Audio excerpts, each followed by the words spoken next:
তো আমি এখন বিজয়া ওয়েব সিরিজটা নিয়ে কথা বলবো, যেটা হইচইতে মুক্তি পেয়েছে কিছুদিন আগে।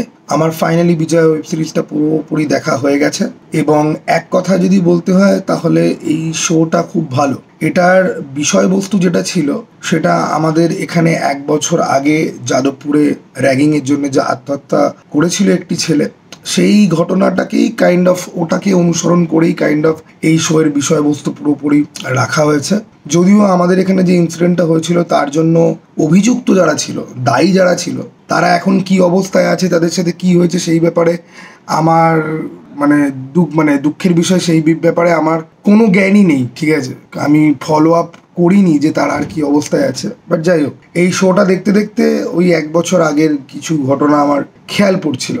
আমি নিজে যেহেতু একজন ইঞ্জিনিয়ারিং কলেজ থেকে পাস আউট, র্যাগিংয়ের ব্যাপারে একটু আইডিয়া আছে। তবে আমাকে হোস্টেলে থাকতে হয়নি, ফলে হোস্টেলে যে র্যাগিংটা হয়, যেটা রাত্রিবেলা না ঘুমোতে দেওয়া থেকে শুরু করে, কাজ করানো থেকে শুরু করে, জামা কাপড় খোলা, মানে ওই রকম ভয়াবহ র্যাগিং অ্যাকচুয়ালি কলেজের মধ্যে ওরকম র্যাগিং হয় না। এই ধরনের র্যাগিং হোস্টেলের মধ্যে হয়। ঠিক আছে, তো যাই হোক, র্যাগিং খুব সেন্সিটিভ একটা ব্যাপার। আর র্যাগিং যারা করে না তাদের মধ্যে একটা মানসিকতা থাকে যে আমাদের সাথেও হয়েছে তাই আমরা তোমাদের সাথে করছি, এটা করলে পরে তোমরা স্ট্রং হবে, বন্ডিং নাকি বাড়বে। তো র্যাগিং নিয়ে দেখুন, রিসেন্টলি আরও একটা ফিল্ম এসেছিল আভেশাম বলে, যদিও ওই সিনেমাটার ইন্টারভেল পয়েন্ট অব্দি আমার ভাল লেগেছে। তারপরে সিনেমাটার ওপর থেকে মোটামুটি গল্প যেভাবে এগোয়, আমি খুব কনফিউজ ছিলাম যে এটা আমার লাগছে কেমন। কিন্তু আভেশাম একটা আনরিয়ালিস্টিক, এই র্যাগিং বিষয়টাকে নিয়ে একটা আনরিয়ালিস্টিক একটা ফিল্ম। ঠিক আছে, বিজয়া সেখানে রিয়ালিটির অনেকটা কাজ দিয়ে যায় এবং বিজয়া যথেষ্ট ভালো। ঠিক আছে, কিন্তু আবার বিজয়ার মধ্যে হালকা একটা সমস্যা আছে। এই মূল যে অভিযুক্ত রিকি বলে যে এই ছেলেটাকে আমরা দেখতে পাই, তো তার বাবা কিভাবে ইনভলভড আর সে কিভাবে ইনভলভড, শোটাতে যেহেতু একটা ভিলেন লাগবে, একটা কংক্রিট বিগ ব্যাড লাগবে, সেই জন্য। তো কিন্তু তা সত্ত্বেও আমি বলবো যে বিজয়া এমন একটা শো যেটা অত্যন্ত এনগেজিং এবং অত্যন্ত এন্টারটেইনিং। ঠিক আছে, এবং খুব ভালো ভালো অভিনয় পারফরমেন্স রয়েছে। সাহেব ভট্টাচার্য যে মুখ্য ভিলেনের চরিত্রে যে অভিনয় করেছে, সে যে কতটা ঠান্ডা মাথার, সে কত শান্তভাবে কথা বলে, কিন্তু সে যে একটা জানোয়ার সেটা যে বুঝতে পারা যায়। ঠিক আছে, এবং এরকম চরিত্রের লোকজন কিন্তু বাস্তবে এক্সিস্ট করে, বা যেই কলেজে এটা হয় সেটার প্রিন্সিপাল যখন প্রথম স্বস্তিকা মুখার্জিকে বলছে না যে ও বোধহয় সেমিস্টারটা কন্টিনিউ করতে পারবে না, ওর ঘরটা যদি ফাঁকা করে দেন, আমার রিকোয়েস্ট। রিয়েল লাইফে ভিলেনরা এই রকমই হয়। বা ধরুন পুলিশ অফিসারটা, ঠিক আছে, যে এফআইআর লিখবে না কিছুতেই, ঠিক আছে, কেস ও সলভ করে দিচ্ছে। বা এই চ্যানেল 1 বলে একটা নিউজ কর্পোরেশনকে শো করা হয়, তার মেইন একদম বস, সে হঠাৎ করে গিয়ে একজন দুঃখী মা যে কথাই বলতে পারছে না তাকে প্রশ্ন করছে, উত্তর দেওয়ার সুযোগই দিচ্ছে না, কিন্তু আবার ড্রামা করছে, এবং টিআরপির জন্য সমস্ত কিছু, যে কান্নার পোর্শনটা বারবার করে রেখো, জুম ইন করো, আমি টিআরপি ছাড়া কিছু কেয়ার করি না। এরকম ধরনের ক্যারেক্টার বাস্তব জীবনে ছড়িয়ে রয়েছে, এবং সেই জন্য এদেরকে দেখে আপনার গা ঘিন করবে। ঠিক আছে, এবং সব থেকে বড় কথা হচ্ছে কি, এটাই এই শোটার মধ্যে একটা দুর্দান্ত ডায়ালগ আছে যেটা আমার খুব ভালো লেগেছে, এবং আমি খুব রিলেট করতে পেরেছি ডায়ালগটার সাথে, যে সব সময় তোমার থেকে শক্তিশালী কেউ না কেউ তো থাকবে, তাই বলে কি তুমি প্রতিবাদ করবে না। এই যে ডায়লগটা দুর্দান্ত। দেখুন, আমরা বড় পর্দাতে হিরো দেখতে খুব ভালোবাসি, বাট রিয়েল লাইফে কেউ যদি ঠিক কাজটা করার চেষ্টা করে, আমরাই তাকে গিয়ে বলি যে ভাই এত হিরোগিরি মারার কি দরকার, মধ্যবিত্ত ফ্যামিলির ছেলে, কেস খেয়ে যাবি, শান্ত থাক না, নিজের মতো থাক না। আমি ইউটিউবেই প্রচুর নোংরামির শিকার হয়ে, প্রচুর নোংরামি দেখে, এবং আমার অভিজ্ঞতা আছে, ঠিক আছে, যে আমাদের এখানে কিছু জানোয়ার ইউটিউবার আছে, কিছু দুমুখ সাপ টুকলিবাজ ইউটিউবার আছে, যারা নিজেদেরকে অতি পণ্ডিত এবং জ্ঞানী মনে করে, এবং তারা যে কোথায় কোথায় থেকে ঝাড়ে সেটা নিয়ে ডিটেলড ভিডিও বানালে পরেই মানহানির মামলা চলে যাবে।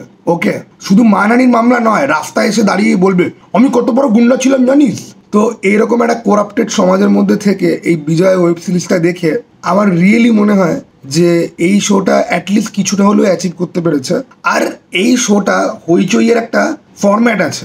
হইচই তো অ্যাজ এ প্ল্যাটফর্ম খুব একটা ভালো প্ল্যাটফর্ম নয়, এরা শো বার করে ইচ্ছা করে ঝুলিয়ে রাখে যে পরের সিজনে গিয়ে বলবো। ঠিক আছে, দর্শককে চুতিয়া বানানোতে কোনো প্ল্যাটফর্ম যদি সব থেকে এগিয়ে থাকে, এবং যাদের পেইড সাবস্ক্রিপশন শুধুমাত্র আমি এই জন্য নিয়েছি যে আমি এই রিভিউটা করে সামহাও পয়সা করার চেষ্টা করি বলে আমি হইচই ফ্রিতে করি না ইউজ, ঠিক আছে? পয়সা দিয়ে আমি দেখি, আমার একটা অ্যাকাউন্ট আছে, আমি একটা 1000 টাকা দিয়ে সেটাকে আমি নিয়েছি, নাহলে আমি হইচই কোনোদিন নিতাম না।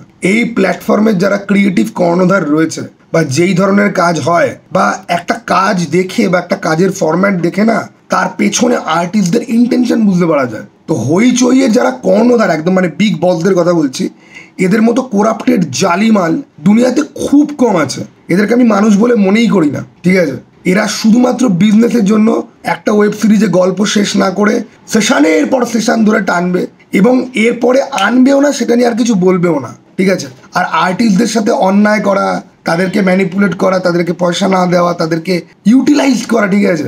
এক্সপ্লয়েট করা, সরি ইউটিলাইজ তো ভালো শব্দ, এক্সপ্লয়েট করা, এগুলো তো হইচইয়ের আছেই, যাই হোক। কিন্তু এই যে ওয়েব সিরিজটার যে ভালো জিনিস, যেই গল্পটা নিয়ে শুরু হয় এই সেশনে সেই গল্পটা শেষ হয়, লাস্টে গিয়ে হিন্ট থাকে যে পরে আরেকটা সেশন আসতে পারে, কিন্তু গল্পটা এখানে শেষ হয়, আপনাকে ঝুলিয়ে রেখে দেয় না যে ঝুলিয়ে রেখে দিলাম ভাই, তোমার ভালো লেগে গেছে আমাদের শো, এবার তোমাকে ঝুলিয়ে রেখে দিচ্ছি, 3টে এপিসোড ভালো, 4টে এপিসোড খারাপ, কিন্তু গল্প শেষ করিনি, এবার তুমি ঝুলে থাকো, তোমাকে পরের সেশন দেখতে হবে। সেই জিনিসটা অ্যাটলিস্ট করেন না।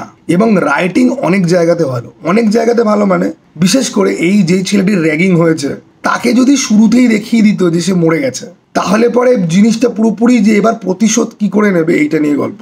কিন্তু ছেলেটি মরে গেছে কি মরে যাবে কি বেঁচে থাকবে, এই জিনিসটাকে শোয়ের মধ্যে এমনভাবে হ্যান্ডেল করা হয় যে বারবার একটা ইন্ট্রিগিং কোয়েশ্চেন তোমার মাথায় আসে যে স্বস্তিকা মুখার্জি কি অ্যাকচুয়ালি ঠিক কাজটা করতে পারবে, নাকি সে তার ছেলে সুস্থ হলে তাকে নিয়ে হাওয়া হয়ে যাবে, ঠিক আছে? কারণ স্বস্তিকা মুখার্জির এগেনস্টে যে সমস্ত মানুষরা এখানে রয়েছেন তারা ভয়ঙ্কর, তারা কেউ কেয়ার করে না। তবে এই শোয়ের মধ্যে কিছু প্রবলেমেটিক ফ্যাক্টর রয়েছে যেগুলো আমি কল আউট করবো আমার অন্য একটা ভিডিওতে, কারণ সেটা টপিকই পুরোপুরি আলাদা। ফেমিনিজমকে এই ওয়েব সিরিজটা যদিও আমার খুব ভালো লেগেছে, কিন্তু ফেমিনিজম জিনিসটাকে যেভাবে এই ওয়েব সিরিজের মধ্যে পোর্ট্রে করা হয়েছে সেটা নিয়ে আমার মনে সত্যি কিছু প্রশ্ন আছে। যেহেতু ভিডিওটা লম্বা হয়ে গেছে তাই আমি এখানে আর সেই কোয়েশ্চেনটা তুলছি না।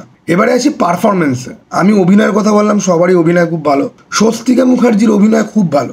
প্রথম এপিসোডে একটা জায়গা আছে, স্বস্তিকা মুখার্জি বাসে করে কোথাও একটা যাচ্ছেন, তো উনি একটা মা ছেলেকে দেখবেন, ঠিক আছে? ছেলেটা একদম ছোট এবং মাটা ছেলেটার সাথে খুব মিষ্টি করে কথা বলছে, ঠিক আছে? যেরকম হয় মা ছেলের একদম বাচ্চা একটা ছেলে আর তার মা, তাদের দুজনকে দেখে স্বস্তিকা মুখার্জি কেঁদে ফেলবে, ঠিক আছে? কেঁদে ফেলবে ঝরঝর করে কেঁদে ফেলবে না যে তুমি পুরো কাঁদছো না, ঠিক আছে? তোমার চোখে জল এসে গেছে, তুমি চেষ্টা করছো যাতে তুমি কেঁদে না ফেলো।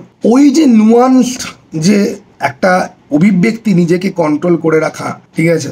আমি কেঁদে ফেলতে চাই কিন্তু আমি নিজের কান্নাটাকে কন্ট্রোলে রাখছি, বাট স্টিল আমি কিছুটা কেঁদে ফেলেছি, এই যে অভিব্যক্তিটা এই ওয়েব সিরিজে অনেক দৃশ্য আছে যাতে আমরা স্বস্তিকা মুখার্জিকে দেখতে পাই। এবং কেন তার এরকম অবস্থা সেটা তো গল্পের মধ্যে দিয়ে খুব পরিষ্কার, কারণ সে জানে যে তার ছেলে আত্মহত্যা করার কথা নয়, তার ছেলের সমস্ত কিছু সুস্থ স্বাভাবিক ছিল, কোনো প্রবলেমই ছিল না।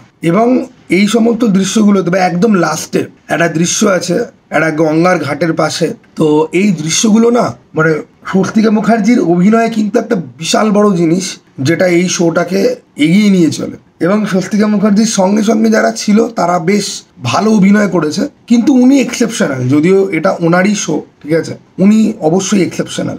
এবং সাহেব ভট্টাচার্য ভিলেন হিসাবে ছিলেন যিনি, তাকেও আমার বেশ ভালো ছিল, এবং বাকিদের কথা তো বললামই। এবং সিনেমাটোগ্রাফিও আমার একটু ডিফারেন্ট লাগলো, ঠিক আছে? সিনেমাটোগ্রাফি আমার ডিফারেন্ট একটুখানি লাগলো, এডিটিং ঠিক কোথায় কোন ইনফরমেশন ঢোকাতে হবে, গল্পটা স্ক্রিপ্ট সাজানো হয়েছে যেরকমভাবে 7খানা এপিসোডে, বেশ ভালো। তো প্রত্যেকটা এপিসোড মোটামুটি 27 মিনিট থেকে 24 মিনিটের মধ্যে লেন্থ, তো মোটামুটি তোমাদের 3 ঘন্টা মতো, 3 ঘন্টার একটু কম সময় লাগবে পুরো জিনিসটা তোমরা দেখা যদি আরম্ভ করো, এবং যথেষ্ট এনজয়েবল, ঠিক আছে? তো কেউ যদি দেখেছো এই সিরিজটা বা কারোর যদি দেখার ইচ্ছা রয়েছে তাহলে অবশ্যই কমেন্ট বক্স খোলা রয়েছে, তাতে বলতে পারো। চলো টাটা, বাই, আবার যেন দেখা পাই।